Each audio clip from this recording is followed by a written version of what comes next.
Welcome, Anadi Martel, to this interview with for the International Light Association. You've been the president for many, many years, and I really value all your work and your input.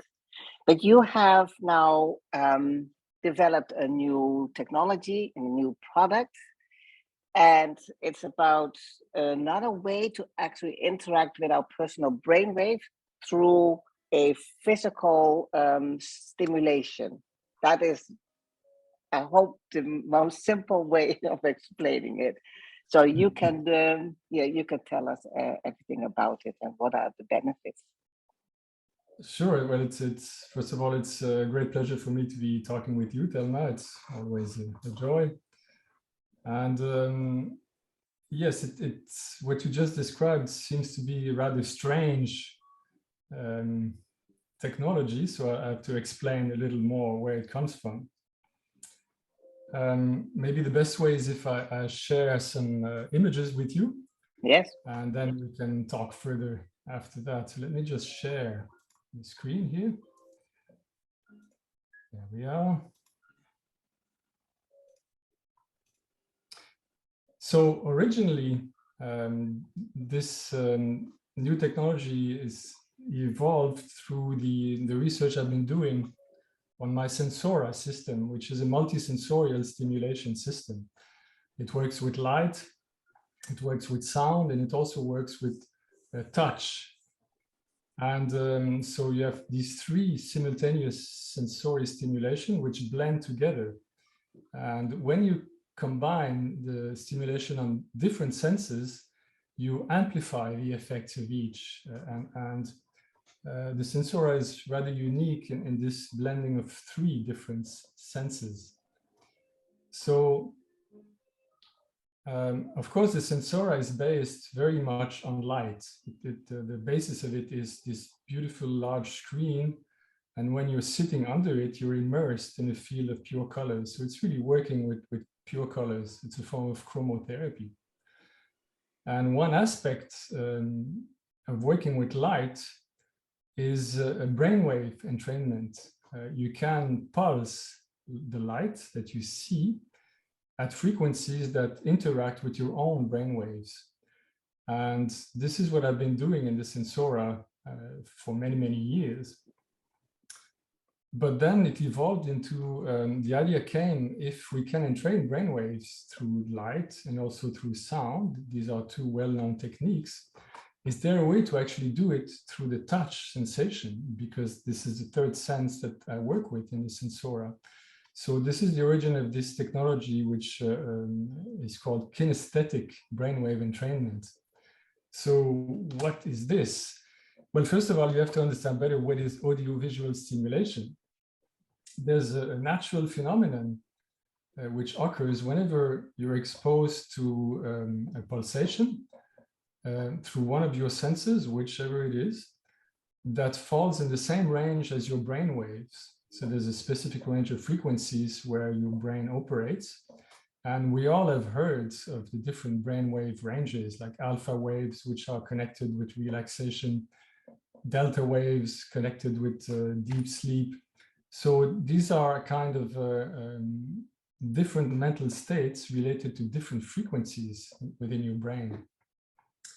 And when you stimulate, for example, a visual system with pulsing light at the frequency of one of those ranges, there's a kind of resonance that happens where your brain has a tendency to fall in sync with the stimulation.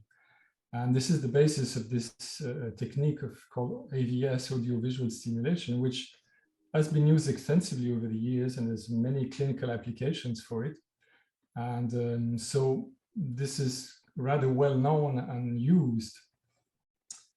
And it remained kind of part of a more alternative approach to medicine. It's not yet part of mainstream medicine, although that's changing. Within the last 2-3 years, some new developments have really pushed the interest of the medical community in this kind of brainwave entrainment. And this is due to a very specific discovery, which I can share with you. It's the effects of gamma brainwaves. The gamma brainwaves are of a special range. They're the highest frequencies. between 30 and 100 hertz, roughly. And in 2016, really not long ago, Dr. Li Tsai and the Harvard Medical School discovered something quite striking. She discovered that when you apply these gamma brainwaves through light pulsations, she did it with mice, you have a direct effect on the brain, a biochemical effect on the brain that's very powerful. And she saw that these pulsations can actually decrease the buildup of amyloid plaques that happen together with Alzheimer's disease. It's one of the symptoms of Alzheimer's, where the brain degenerates and gets filled with these plaque residues that should not be there, that should be cleaned up in normal brain operation. And somehow these pulsations of light within 1 hour can decrease the load of this plaque by up to 50%. So really a major effect. So when this was discovered a few years ago, it really generated a lot of interest in the medical community. And suddenly brainwave entrainment became a subject much more respected by mainstream medicine. And so the studies went further with these gamma brainwaves. And one interesting thing that was found in 2019, the same team pursued experiments, and they tried combining light and sound stimulation together, still with these gamma brainwaves. And what they found is that when you stimulate with light, you have a decrease in the plaque in the visual cortex. It's directly linked to vision. When you stimulate with sound, you'll have a decrease in the auditory cortex. But when you combine both, something surprising happens. Instead of just acting on those two brain centers, it starts spreading to many more cortical areas. So somehow when you have a multisensory stimulation, you expand greatly the impact on the brain. And of course, that's what we've been feeling intuitively with the Sensora from the beginning. This is why we combine these different senses in the Sensora, light, sound, but we add this third. And we do this through a special chair, many sound transducers embedded in it, and we create a wave of vibration that's extracted from sound, from the soundtrack within the environment. And it uses low frequencies. And you perceive it as a kind of massage. So it's a physical sensation. It's actually a kinesthetic sensation. And we've found that it's very powerful to anchor the sensory experience of the person in the Sensora room within the body. It becomes more physical, so it's more integrated.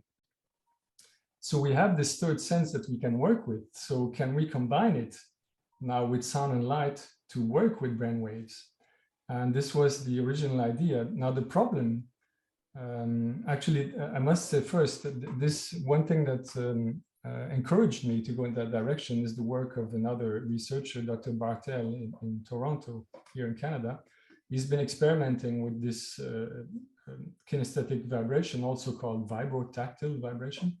And he actually found in tests that when you put gamma physical vibrations, 40 hertz, you really have an impact on the person. So he used it on people with Alzheimer's, and he could see cognitive improvements on the person.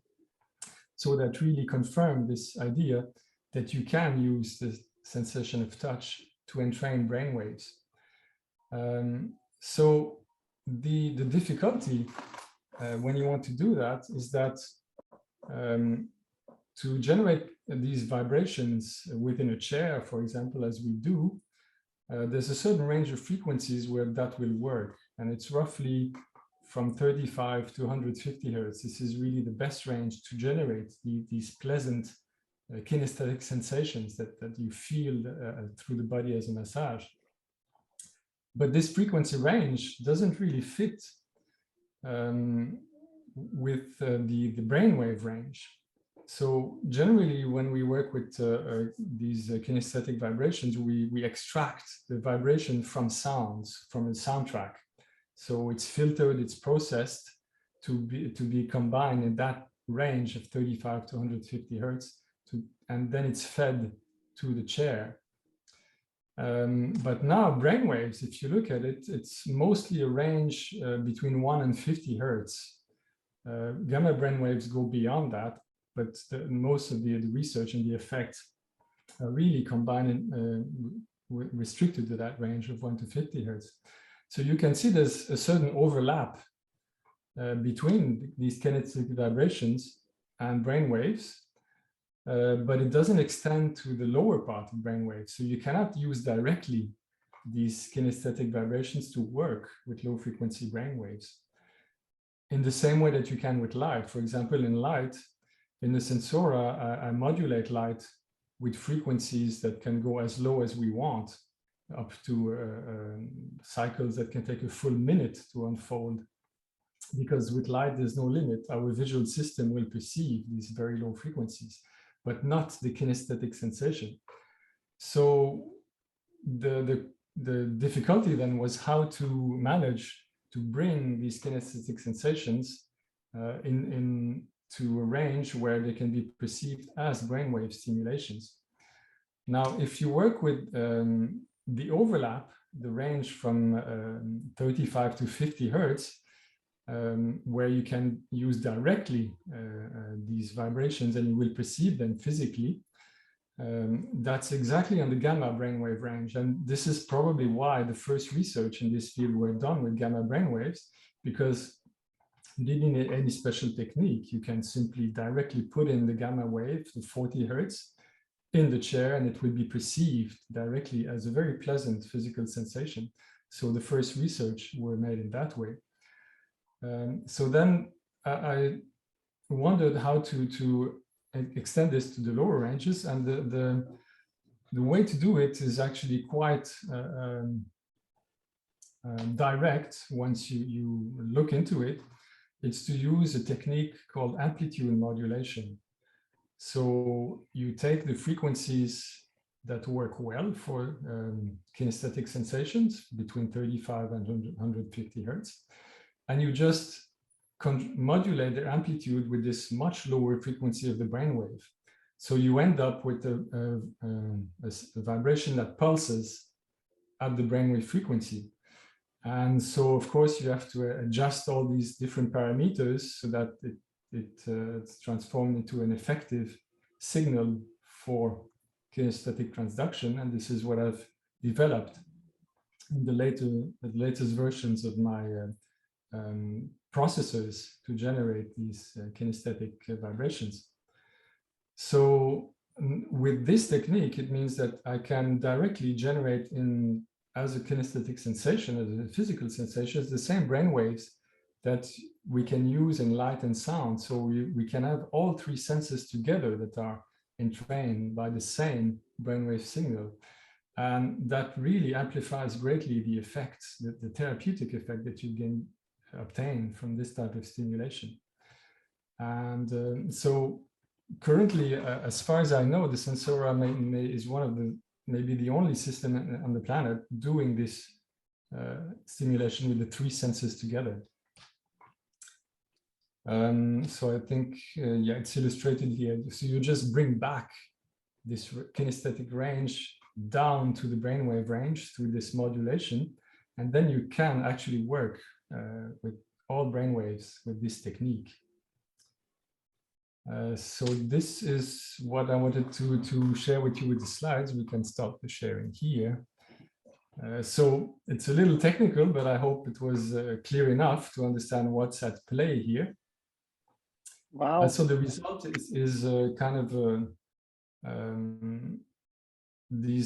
you can integrate this in the chairs that we use in the Sensora to bring to this third sense brainwave entrainment, which in itself is a very powerful therapeutic modality. Wow. And after these brainwaves, so since you have to add a higher frequencies, yes, to generate these brainwaves, what kind of frequency do you use? That's really a question that I pondered for quite a while when I was developing this. Because what's important, what in this technique, really the brainwave that you want to generate. That's really the goal of the whole process. So in practice, you could use any higher frequency that creates these kinesthetic sensations and modulate them with the brainwave that you're looking for. So the frequency you use doesn't sound so critical in itself. But since we have to use a high frequency, why not use a frequency that's in itself beneficial? And so I looked further into the vibrational medicine field to see which frequencies in that range seem to be most well known and used by practitioners. And what seemed to me to stand out most clearly were the frequencies used by Paul Nogier, Dr. Nogier.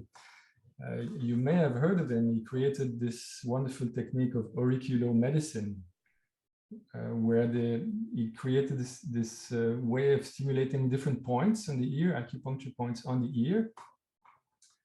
And that was back in the 50s and 60s. As part of his research, he discovered that certain frequencies, when he was pulsing the light, had a more powerful effect on people. So we came up with these specific set of frequencies, now called Nogier frequencies. They're actually all harmonics of one base frequency at 1.14 hertz. And so you have a whole range extending up to usually up to 4,000 hertz in normal practice. And so I saw that 3 of those harmonics fit very neatly within the range of kinesthetic frequencies. So those are the ones I've been using as carrier waves in my device. I use one of the 3 Nogier frequencies. They are 36.5 and then the double and then again the double. And from Nogier's experience, they found that each of these 3 frequencies have specific properties. And so I've associated the property matching the properties of the brain waves that we are working with. So I combine, if you like, the beneficial aspect of the Nogier frequency together with the brainwave that's being generated as part of the physical sensation. But wouldn't this then alleviate a lot of symptoms, not only like Alzheimer, but a lot of other symptoms? Because if we are all in harmony on an energetic level, it can really... Of course, yes. The Alzheimer aspect is really especially related to gamma brainwaves, which is a very specific range of higher frequencies. But each of the other brainwave ranges each have their interesting properties, and there are simulation techniques based on each of these ranges, whether to induce relaxation with alpha waves, or to stimulate mental activity for people who are in depression, you can use beta waves. To help insomnia, you can use very low frequencies, delta waves, and so on. So yes, naturally, this whole field of brainwave entrainment has many different applications. Yeah. And is the product already available, or is it still? No, it is very much available. It's part of the latest generation of Sensora systems that I ship now. And I can also retrofit people who've had Sensora from the past few years. It's possible to upgrade because it's really a question of software that has been updated. And where can people find more information about you? Well, on my website, sensora.com. Yeah. But actually, I've not really introduced this new technology. This website is very general, so you won't find much there. It's really, I just released it so recently that there's not much published on it. This is actually one of the first time I'm talking about it. Great. So it's best for people to contact you directly. Right. Good. I will put your email address in the link anyway. Is there something else you would like to add? because I think it's fascinating. This is so yeah, such a good improvement of vibrational energy, and Right. yeah. Well, this whole area of multisensorial stimulation is absolutely fascinating, and I mean, we're just starting to explore the field. We're just touching on the first discoveries, but I'm convinced that it's going to go much further in the 21st century. It's really the medicine of the future. Yes. And Yes. so these are we're just discovering the very first steps. So it's certainly very it's a great period to be working in this field because so much is happening currently. Yes. Yes. Oh, well, thank you anyway with all your knowledge and information. And yes, I'm really looking forward to hearing more about it. Thank you, Thelma. My pleasure. Thanks.